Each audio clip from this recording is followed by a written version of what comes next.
Now over to an 11 News investigation follow-up. 6 months ago, we started asking questions about the critical staffing shortages we uncovered inside the Colorado Springs 911 Communication Center. The staffing crisis impacts 911 call answering times. Tonight, we found not much has changed, with some calls still being left unanswered for minutes during emergencies. Here's our 11 News investigator, Matt Kroschel. What's the location of the emergency? Well, the biggest fear is you're going to, miss the call that's ringing. That was Public Safety Communications Manager Renee Henshaw during our October interview last year. And when we met last week, well, the same fear remains now. Is it still reality that you might be on hold for several minutes? Yes.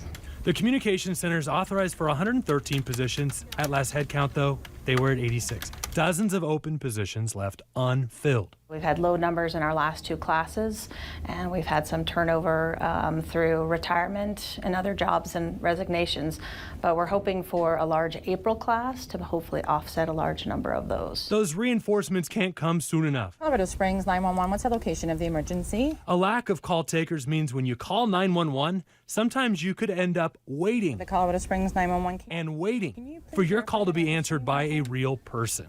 Those seconds obviously matter. Have we seen any improvement with those times over the last several months? Very minor improvements. Numbers show us the slowdown of the number of calls coming in did help by a few seconds, down from October till January, but those numbers likely will rise again as things heat up and more people start calling. It's a nationwide crisis. All over the place, understaffing in 911 Communications Center. So I think a lot of people are looking for that answer. I know council has reached out on several occasions trying to figure out how to help, but nobody's quite sure what the answer is to that. It's an answer that may never come. That it just doesn't seem like people want to do these type of jobs anymore, or work that hard. It's really, there is a sense of service that you have to find in someone because it's not glamorous and you don't get a lot of attention.